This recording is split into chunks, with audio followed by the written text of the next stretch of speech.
하나님 말씀 함께 보도록 하겠습니다. 오늘 우리가 함께 나눌 하나님 말씀은 디모데전서 4장 1절부터 8절까지 말씀입니다. 디모데전서 4장 1절부터 8절까지 말씀, 우리 다 같이 한 목소리로 말씀 함께 보도록 하겠습니다. 그러나 성령이 밝히 말씀하시기를 후일에 어떤 사람들이 믿음에서 떠나 미혹하는 영과 귀신의 가르침을 따르리라 하셨으니 자기 양심이 확인을 맞아서 외식함으로 거짓말하는 자들이라. 혼인을 금하고 어떤 음식물은 먹지 말라고 할 터이나 음식물은 하나님이 지으신 바니 믿는 자들과 진리를 아는 자들이 감사함으로 받을 것이니라. 하나님께서 지으신 모든 것이 선함에 감사함으로 받으면 버릴 것이 없나니 하나님의 말씀과 기도로 거룩하여 짐이라. 내가 이것으로 형제를 깨우치면 그리스도 예수의 좋은 일꾼이 되어 믿음의 말씀과 내가 따르는 좋은 교훈으로 양육을 받으리라. 망령되고 허탄한 신화를 버리고 경건에 이르도록 내 자신을 연단하라. 육체의 연단은 약간의 유익이 있으나 경건은 범사에 유익하니 금생과 내생의 약속이 있느니라. 아멘. 오늘 이 시간에는 제자로서의 삶을 살아가려면이라는 제목 가지고 우리가 함께 말씀 나누기를 원합니다. 우리를 가리켜, 예수님을 믿는 사람들을 가리켜 그리스도인이라고 표현을 하죠. 그리스도인이라고 하는 것은 구원을 받은 사람들이고 예수님이 걸어가신 그 길을 따라 걸어가겠다라고 다짐하고 결단한 사람들을 가리켜 말하는 거예요. 우리가 구원받고 그리스도인이 됐는데, 우리가 구원받고 그리스도인이 됐다라고 해서 우리의 신앙생활이, 우리의 믿음 생활이 끝나는 것이 아니죠. 오히려 거기에서부터 시작되는 거죠. 구원이라고 하는 것은 예수님 제자로서의 길을 들어가는 첫 관문이라고 할 수 있는 것이고요. 앞으로 평생 제자로서 훈련받는 삶을 살아야 한단 말이에요. 오늘 보면 7절 말씀, 8절 말씀 보면 망령되고 허탄한 신화를 버리고 경건에 이르도록 내 자신을 연단하라. 육체의 연단은 약간의 유익이 있으나 경건은 범사에 유익하니 금생과 내생의 약속이 있느니라. 오늘 이 말씀을 통해서 우리가 평생 그리스도인으로서, 평생 예수님의 제자로서의 삶을 살아가야 할 텐데, 우리가 이 삶을 살아가기 위해 우리가 꼭 기억하며 살아가야 할 것이 무엇인가? 우리가 제자의 삶을 살기 위해 두 가지 꼭 기억할 것이 오늘 말씀 가운데 나와 있는데, 이 두 가지를 통해서 우리가 조금 더 예수님을 닮아가는, 조금 더 그리스도인다운 모습으로 서가는 저와 여러분들 될 수 있기를 주님의 이름으로 축원해 드립니다. 첫 번째는 뭐냐면 경건에 이르라는 겁니다. 우리가 제자로서의 삶을 살아가기 위해 기억해야 될 첫 번째는 바로 이 경건에 이르러야 한다라는 것. 디모데전서 이 4장의 구조를 보면요, 1절부터 5절까지는 사도 바울이 거짓 교사들의 가르침을 경계하는 그런 말씀이 나오고요, 6절 말씀부터는 제자 디모데에게 경건에 대해서 강조하는 말씀이 나와요. 오늘 보면 1절부터 3절까지 말씀을 보면 그러나 성령이 밝히 말씀하시기를 후일에 어떤 사람들이 믿음에서 떠나 미혹하는 영과 귀신의 가르침을 따르리라 하셨으니 자기 양심이 화인을 맞아서 외식함으로 거짓말하는 자들이라. 혼인을 금하고 어떤 음식물은 먹지 말라고 할 터이나 음식물은 하나님이 지으신 바니 믿는 자들과 진리를 아는 자들이 감사함으로 받을 것이니라. 자, 마지막 때가 되면 성령이 우리에게 무엇을 깨닫게 하시느냐? 어떤 사람들이 믿음에서 떠난대요. 이 믿음에서 떠난다라는 것은 이 사람들이 예수님을 모르는 사람이 아니라, 하나님을 믿지 않았던 사람이 아니라 예수님을 아는 사람들이고 하나님을 믿었던 사람들인데, 이들이 이제 믿음에서 떠나 미혹하는 영과 귀신의 가르침을 따른대요. 그러면서 자기 양심에 화인 맞아서 외식함으로 거짓말하는 자들이다라고 표현을 하고 있는데, 이들이 뭘 얘기하냐면 혼인하지 말라, 어떤 음식물은 먹지 말라, 이렇게 하지 마라, 이것도 하지 마라, 저것도 하지 마라, 이것도 금해야 된다, 저것도 금해야 된다, 이렇게 이야기를 하는데, 사도 바울은 5절부터 뭘 말하냐면 우리가 하나님의 성숙한 자녀로 살기 위해서 해야 될 것을 열거하고 있는데, 거짓 교사들이 뭐 하지 마라, 뭐 하지 마라라고 이야기를 하는데, 그에 반해 사도 바울은 이것에 힘써야 된다, 이것에 열심을 내야 된다, 이렇게 이야기를 하고 있다라는 거죠. 그러니까 거짓 교사들의 메시지와 상반된 메시지를 주고 있는데, 그 가운데 가장 핵심되는 메시지가 뭐냐면 오늘 본문 7절 말씀인 거예요. 망령되고 허탄한 신화를 버리고 경건에 이르도록 내 자신을 연단하라. 여기서 나오는 이 경건이라는 단어는요, 헬라어로 유세베이아라는 단어인데, 이 유세베이아라는 단어는 두 가지 단어가 합성된 거예요. 좋다라는 뜻을 가진 유라는 단어하고요, 참여하다라는 뜻을 가진 세베이아라는 단어가 합쳐져서 만들어진 거예요. 그러니까 좋다라는 단어와 참석하다라는 단어, 두 단어가 합쳐졌으니 이 단어가 의미하는 것은 무엇이겠습니까? 경건이라는 단어를 원 단어 그대로 직역하면 참여하는 것을 좋아한다, 잘 참여한다라는 뜻을 가지고 있는 단어가 바로 이 경건을 의미하는 유세베이아라는 단어인 거예요. 이런 맥락에서 우리는 이 경건에 대해서 두 가지 갈래로 그 의미를 살펴볼 수가 있는데, 하나는 우리가 참여하는데 어디에 잘 참여해야 되느냐? 하나님의 성품에 잘 참여할 수 있어야 되는 거예요. 우리는 다 하나님을 닮아가야 되는 거예요. 하나님이 처음 우리 인간을 만드실 때 하나님의 형상대로 만드셨죠. 하나님의 형상대로 우리를 만드셨는데 우리 안에 죄가 들어옴으로 인해서 그 하나님의 형상을 우리가 잃어버렸단 말이에요. 그래서 우리가 경건해진다는 것은 뭐냐? 잃어버린 그 하나님의 형상, 하나님의 성품을 닮아가는 거예요. 또 다른 하나는 뭐냐면 하나님의 성품에 참여하는 것보다 이제 한 걸음 더 나가는 거예요. 조금 더 능동적으로 하나님의 일에 내가 잘 참여한다라는 의미로 우리가 볼 수 있는 거죠. 그러니까 여러분들은 원래 이 경건이라는 단어를 어떻게 알고 계셨습니까?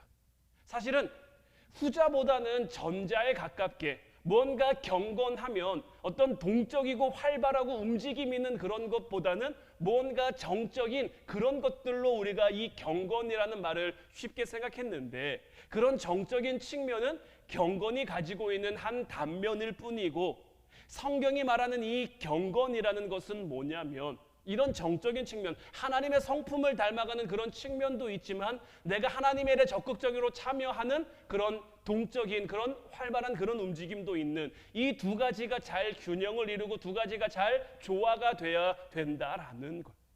그러니까 하나님 성품에 참여하는 그 의미의 경건도 있지만 하나님의 일에 참여하는 차원의 경건도 있다라는 거죠.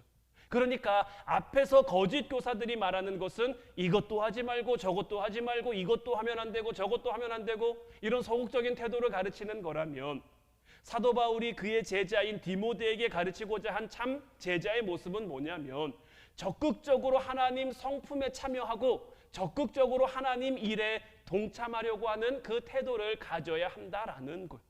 우리는 이 균형 잡힌 경건을 갖춰야만 성품적으로 주님을 닮아간 뿐만 아니라 이 악한 시대 가운데 적극적으로 주님의 일에 참여할 수 있게 되는 거예요. 그러한가 하면 이 제자의 삶을 살기 위해 두 번째로 우리가 기억해야 될 것은 뭐냐면 내 자신을 연단하라는 거예요. 오늘 보면 7절 말씀 다시 보면 망령되고 허탄한 신화를 버리고 경건에 이르도록 내 자신을 연단하라고 돼 있어요. 망령되고 허탄한 신화를 버리고 경건에 이르도록 내 자신을 연단하라고 돼 있는데, 이 여기에 나오는 이 연단이라는 단어는 헬라어 짐나조라는 단어예요. 아까 경건이 유세베이어였다면 이 연단은 짐나조라는 이 단어를 사용하고 있는데, 이 짐나조라는 단어는 어떤 단어냐면요, 고대 운동선수들이 훈련에 임하는 장면을 묘사한 단어가 바로 이 짐나조라는 단어인 거예요. 그래서 영어 성경을 보면요, 이 연단이라는 이 단어를 트레인이라는 단어, 우리말로 하면 훈련하다라는 뜻이죠. 이 트레인이라는 단어를 쓰기도 하고 아니면 엑서사이즈, 이 엑서사이즈는 뭐 연습하다라는 의미를 가지고 있는 단어인데 이런 단어들로 번역한단 말이에요. 그러니까 이 연단이라는 것은 뭐냐면 무언가를 훈련하고 무언가를 연습하는 거예요. 이 7절 말씀을 그러한 의미로 살펴보면 뭡니까? 무엇을 연습하고 무엇을 훈련해야 됩니까? 경건에 이르기를 연습하고 훈련해야 된다라는 거예요. 그러니까 다시 말하면 우리가 하나님 성품에 참여하고 하나님의 일에 동참하는 것이 우리에게 굉장히 중요한 요소인데 이러한 것들은 우리 안에 저절로 습득되어지는 것이 아니라 많은 노력과 많은 훈련을 통해서 우리 안에 이루어질 수 있다라는 거예요. 히브리서 5장 14절 말씀을 보면요, 단단한 음식은 장성한 자의 것이니 그들은 지각을 사용함으로 연단을 받아 선악을 분별하는 자들이니라. 자, 이 말씀을 통해 우리에게 말하는 것이 무엇입니까? 단단한 음식은 장성한 자의 거예요. 단단한 음식은 누가 먹는 겁니까? 어린아이들이 먹는 음식이 아닙니다. 어린아이들은 부드러운 것을 먹죠. 단단한 음식은 장성한 자, 그러니까 잘 자란 자인데 이 잘 자란 자들은 어떤 자들입니까? 지각을 사용함으로 연단을 받아서 선악을 분별하는 자들이래요. 그러니까 그들이 단단한 음식을 먹을 수 있을 만큼, 단단한 음식을 소화시킬 수 있을 만큼 장성한 자들인데 이 장성한 자들도 어떻게 해야 됩니까? 연단을 받아야 된다라는 거예요. 그러니까 연단은 뭡니까? 이 단단한 음식을 자꾸 먹는 훈련을 하는 거예요. 단단한 음식을 자꾸 먹는 연습을 해야만 장성한 자가 될 수 있는 거예요. 여기서 말하는 이 단단한 음식이라는 것이 무엇입니까? 쉽게 소화되지 않는 거죠. 그러니까 우리식으로 좀 쉽게 표현하면 좀 어려운 문제, 좀 곤란한 문제, 해결하기 어려운 그런 상황들, 이런 것들을 우리가 지각을 사용함으로 선악을 분별하는 거죠. 연단 가운데 이런 훈련을 받는 거, 이런 연습을 하는 거예요. 그래서 하나님의 뜻이 무엇인지를 깨달으니까 하나님의 기쁘신 그 하나님의 선하신 하나님의 인자하신 그 목적하심이 무엇인지를 아니까 이것이 아무리 단단한 음식 같아도 우리가 그것을 먹음으로 소화할 수가 있는 거예요. 그런데 이게 단단한 음식을 소화 못하면 어떻게 됩니까? 광야의 40년 이스라엘 백성들 같이 될 수밖에 없는 거예요. 좋을 때는 와 하나님 최고, 하나님 대단합니다, 하나님 놀랐습니다, 우리 하나님밖에 없습니다 이렇게 하다가 조금만 상황이 어려워지면 마실 물이 없으면 불평하고 원망하고 조금만 힘든 상황이 오면 차라리 우리가 애굽에 있을 때가 나았는데 하나님은 왜 우리를 이곳에 데리고 와가지고 우리를 이렇게 고생시키십니까? 이런 모습이 나올 수밖에 없는 거예요. 왜냐하면 아직 그들은 연약해서 단단한 음식을 먹을 수가 없는 거예요. 그런데 이제 이들이 40년 광야의 훈련을 다 받았어요. 여리고성 이전에 요단강을 먼저 건넜죠. 이들이 요단강을 건너는 모습은 어떻습니까? 법궤를 맨 제사장들이 요단강에 들어간단 말이에요. 근데 이 시기에 요단강은 어떤 시기냐면요, 하천이 범람하는 시기, 굉장히 물이 깊어졌고요, 물살이 센 시기란 말이에요. 그런데 그런 곳에 이 제사장들이, 법궤를 맨 제사장들이요, 그냥 믿음으로 들어가는 거예요. 그러니까 어떻게 됩니까? 하나님의 놀라운 역사가 나타나잖아요. 여리고성도 마찬가지죠. 여리고성은 크고 견고한 성이란 말이에요. 이들이 40년 전에 여리고성을 정탐했을 때도 그 성에는 아낙 자손들이 살고 있는 크고 견고하고 강한 성이었어요. 감히 우리가 저 성을 차지할 수 있을까? 그들에게 비하면 우리는 메뚜기 같은데 우리가 저 성을 차지할 수 있을까? 안 될 거야, 힘들 거야, 어려울 거야. 40년이 지났다고 이런 상황이 달라졌겠습니까? 40년이 지나도 현실적으로 눈으로 봤을 때는 여전히 똑같아요. 그들이 먹기 힘든 단단한 음식이란 말이에요. 그러나 40년 동안 그들이 연단을 받아서 하나님의 뜻이 무엇인지, 하나님의 함께하심이 무엇인지를 깨달아 알게 되니까 믿음으로 하나님이 시키시는 대로, 하나님이 하라고 한 대로 그 성을 도는 거예요. 그 성을 믿음으로 도니까 어떻게 됩니까? 그 성이 와르르 무너지잖아요. 믿음으로 장성한 자가 되니까 단단한 음식을 먹을 수 있게 된 거죠. 오늘날 우리들의 삶도 마찬가지입니다. 연단 받아야 우리가 클 수 있는 것. 한 번 연단 받았다고 끝이 아니에요. 한 번 내가 단단한 음식 먹었어요. 아, 이제 다 됐다. 난 이제 이것도 먹을 수 있고 저것도 먹을 수 있고 다 됐다, 다 끝났다, 다 이루었다. 우리가 금방 마음을 놓으면요, 다시 원래대로 우리는 금방 돌아가요. 여러분들도 혹시 다이어트 한 번쯤은 해보신 적 있으실 텐데요, 살을 빼기 위해 애써본 사람들은 다이어트가 얼마나 힘든지 다 잘 알죠. 저도 매년 다이어트를 결심하지만 매년 실패하기도 하고 매년 잘 안 되는 것들이 이 다이어트란 말이에요. 음식을 조절하는 것도 쉽지 않고요. 살을 빼려면 많이 움직이고 운동도 해야 되는 참 많은 애씀과 많은 수고가 있어야만 이루어질 수 있는 게 바로 이 다이어트란 말이에요. 내가 그렇게 먹는 것도 조절하고 열심히 애쓰고 수고하고 노력해서 살을 좀 뺐어요. 내가 정말 죽을 만큼 노력해서 살을 좀 뺐는데 이 살 뺀 게 다시 돌아오는 데는 어떨까요? 내가 노력해야 돌아올 수 있는 건가요? 내가 수고해야 돌아올 수 있는 건가요? 내가 살을 뺐다가요 다시 돌아오는 데는요 별로 수고하지 않아도요, 별로 애쓰지 않아도요 참 희한하게도 금방 돌아와요. 조금만 방심하면 금방 원래대로 돌아와 버리는 것이 우리 현실의 몸인 거죠. 영적인 부분은 이것보다 더 심한 거예요. 보이지 않는 영역이기 때문에 우리가 조금만 방심하면 다시 원래대로 돌아가는 거예요. 얼마나 애써 쌓아놓은 그 경건 훈련인데 베드로를 보세요. 자, 베드로가 예수님 수제자였단 말이에요. 내가 예수님을 위해서는 죽을 수도 있습니다. 예수님이 가는 곳은 어디든지 가겠습니다. 늘 이렇게 자신했고 그렇게 자기가 될 수 있을 줄 알았는데 예수님이 그에게 말씀하시죠. 네가 오늘 다 굴기 전에 나를 3번 부인할 거야? 그러니까 베드로는 정말 미치고 팔짝 뛸 노릇이죠. 그 순간 베드로는 정말 진심인 거예요. 아니 예수님, 내가 그럴 리가 있습니까? 나는 그렇게 하지 않습니다. 모두가 다 주님을 버리고 떠나도 나는 주님을 안 버립니다. 그때의 베드로는 자기가 그럴 수 있을 줄 알았어요. 그런데 예수님이 겟세마네 동산에서 잡혀가시고 몰래 예수님을 뒤를 따라 대제사장 집에 갔는데 어린 요정이 묻는 거죠. 너 예수와 함께 했던 사람 아니야? 그 순간 어떻게 됩니까? 아니, 나 아닌데. 나는 예수 누군지 모르는데. 나 그들과 함께 하지 않았는데. 한 번 묻고 2번 묻고 3번 물으니까 예수님을 욕하며 예수님을 위해 죽을 수도 있다고 했는데 예수님을 위해서는 어디든지 간다고 했는데 그 예수님을 욕하며 저주하며 부인하는 것이 이 베드로의 모습인 거예요. 베드로 참 많이 낙심했죠. 실망했죠. 나는 진짜 안 될 놈이구나. 안 될 사람이구나. 예수님이 부활하신 거 알았어요. 예수님 부활하신 거 만났어요. 그리고 났는데도 이제 예수님 앞에 설 자신이 없는 거죠. 나는 예수님 수제자고 예수님 따라 어디든지 갈 수 있을 줄 알았는데 예수님 부인하고 예수님 욕하고 예수님 저주하고 나는 이제 자격이 없어. 나는 이제 할 수 없는 사람이야. 그래서 다시 갈릴리 호수로 물고기 잡으러 가잖아요. 예수님이 또 거기까지 찾아가십니다. 그래서 요한의 아들 시몬아, 내가 다른 사람들보다 나를 더 사랑하느냐? 예, 주님, 내가 주님을 얼마나 사랑하는 줄. 내가 비록 한번 주님을 배신했긴 했지만, 내가 주님을 모른다 하기는 했지만, 내가 주님을 저주하기는 했지만, 내가 주님을 얼마나 사랑하는 줄 주님께서 아십니다. 내 양을 먹이라. 또 물으시죠. 내 양을 치라. 또 물으시고 3번이나 예수님께서 물으셨단 말이에요. 그렇게 해서 다시 베드로의 소명, 베드로의 사명을 회복시켜 주세요. 이제 예수님 앞에 베드로가 조금 이제 면이 섰단 말이에요. 그러니까 바로 뭘 물어봅니까?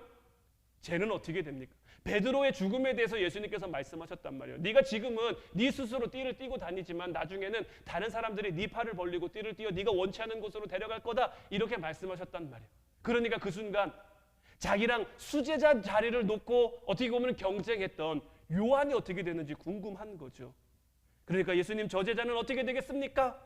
그러니까 예수님께서 뭐라고 말씀하십니까? 상관 말고 나를 따르라. 이것이 의미하는 것이 무엇입니까? 그에게는 그의 길이, 너에게는 너의 길이. 너는 네 자리에서 연단받고 훈련받아 경건에 이르면 되는 것이고, 요한도 마찬가지고 요한의 자리에서 연단받고 훈련받아서 경건에 이르면 되는 것이고, 그렇게 각자에게 주어진 삶의 자리에서 하나님 뜻대로 살아가면 된다라는 의미인 거죠. 그런데 이 영적인 부분에서 이 경건을 유지한다라는 것이 결코 쉽지 않죠. 다이어트도요, 1번 실패하고 2번 실패하고 3번 실패하고 몇 번 실패하다 보면요, 나중에는요 해야지 말만 하고 안 하게 돼요. 할 엄두가 안 나는 거죠. 해봤자 금방 다시 돌아올 텐데, 해봤자 실패할 텐데. 비단 다이어트뿐만이 아니라 우리가 결심한 것들 가운데, 우리가 결단한 것들 가운데 몇 번 실패를 마주하면요, 할 의욕이 잘 안 난단 말이에요. 영적인 부분도 마찬가지인 거예요. 영적인 부분은 오히려 더 심하면 더 심하다고 할 수 있어요. 내가 기도하려고 했는데 기도의 자리에 실패했어. 내가 말씀 보려고 했는데 말씀의 자리에 실패했어. 그럼 나중에 기도하기 싫고 나중에 말씀 보기 싫고 막 그렇게 된단 말이에요. 그렇게 되지 않도록 우리는 부단히 노력하고 부단히 애써야 되는 거예요. 경건의 훈련이 지속되도록 우리는 애써야 되는 거예요. 우리는 이런 차원에서 이 연단이라는 단어를 꼭 기억하며 살아가야 되는 거예요. 바라기는 우리 화원교회 모든 성도들이 이 경건이라는 단어, 이 연단이라는 단어, 이 두 단어를 마음에 품고 살아갈 수 있기를 바라요. 이 두 단어 앞에 우리가 온전히 설 수 있으면 물론 우리의 힘으로 경건해지는 것은 아닙니다. 하나님이 우리에게 주신 그 단단한 음식을 조금씩 먹어가면서 매일매일 먹어가면서 매일매일 마주하면서 우리가 하루하루 그렇게 살아갈 때 우리가 경건에 이르게 되는 거예요. 경건에 도달하는 게 아니고요. 경건을 완성하는 게 아니고요. 경건에 이르러 가는 거예요. 점점 하나님의 성품을 닮은 자가 되는 거고요. 점점 더 하나님의 일에 참여할 수 있는 자가 되는 거예요. 처음부터 내가 큰 거, 내가 처음부터 대단한 거 이렇게 할 수 있는 게 아니에요. 내 삶의 작은 부분에서부터 내가 하나님을 따라 하나님을 배워 하나님을 알아가야 점점 큰 자리도 감당할 수 있게 되는 거예요. 우리를 필요로 하는 그곳에서 하나님이 우리를 보내주신 그 자리에서 우리 가정, 우리 교회, 여러분들이 허락된 그 삶의 자리가 정말 예수님 제자로서의 삶을 이어갈 수 있기를, 예수님 제자로서의 삶을 살아갈 수 있기를, 이제 경건에 이르는 그 연단을 받음으로, 경건에 이르는 그 훈련을 함으로, 경건에 이르는 그 연습된 그 삶을 매일매일 되풀이해 감으로 내 하나님께서 내 삶의 자리에 어떤 것을 주더라도, 하나님이 내 삶의 자리에 어떤 것을 갖다 놓으시더라도 내가 그것을 장성한 자가 되어 잘 소화할 수 있는, 그래서 하나님 쓰시기에 합한 자의 모습으로 5달란트 받았던 자가 2달란트 받았던 자가 주인에게 칭찬받을 때 잘하였다 착하고 충성된 종아 내가 적은 일에 충성하였음에 그에게 맡겨진 삶의 자리에서 그가 성실했기에 적은 일에 충성했기에 큰 것도 맡기겠다고 하셨는데 이제 저와 여러분들 모두가 그런 5달란트 받은 자 2달란트 받은 자처럼 돼서 1달란트 받은 자처럼 내 삶 가운데 아무것도 하지 않고 그것을 그냥 묻어두고 살아가는 것이 아니라 맡겨진 삶의 자리에서 우리에게 허락된 삶의 자리에서 성실히 예수님 제자로서의 삶, 하나님을 닮아가는 삶을 살아가는 저와 여러분들 될 수 있기를 주님의 이름으로 축원해 드립니다. 이제 우리 같이 찬양하고 기도하기를 원하는데 오늘 이 시간에는 주와 같이 길 가는 것, 이 찬송가 430장을 함께 고백했으면 좋겠어요. 이 찬양의 후렴 가사가 이렇게 됩니다. 한 걸음 한 걸음 주 예수와 함께 날마다 날마다 우리 걸어가리. 여기서의 이 한 걸음 한 걸음이 때로는 우리가 바라지 않는 한 걸음일 수도 있어요. 주님, 여기로는 내가 가고 싶지 않습니다. 주님, 여기는 안 됩니다 하는 그 한 걸음 한 걸음을 주님이 우리에게 원하실 수도 있어요. 날마다 날마다의 삶이 우리가 뜻하지 않는, 우리가 바라지 않는, 때로는 안타까운 일들이, 때로는 슬픈 일들이, 때로는 어려운 일들이, 때로는 힘든 일들이 우리에게 주어질 수도 있지만 날마다 날마다 우리가 주님과 함께 걸어가면, 주님과 함께 걸어가는 그 길이 우리의 삶의 즐거운 일이 되도록, 주님을 걸어가시는 그 발자취를 밟아가는 것이, 따라가는 것이 옛날 선지자 그 에녹같이 우리들도 하나님 나라에 이르는 그날까지 정말 주와 함께 기쁨으로 걷겠습니다, 감사로 걷겠습니다, 은혜로 걷겠습니다, 경건으로 걷겠습니다, 이렇게 고백하며 우리가 나아갈 때 하나님께서 우리를 통해서, 하나님께서 여러분들을 통해서 그 삶을 이루어 가실 줄로 믿습니다. 우리 같이 찬양하고 또 함께 기도하도록 하겠습니다.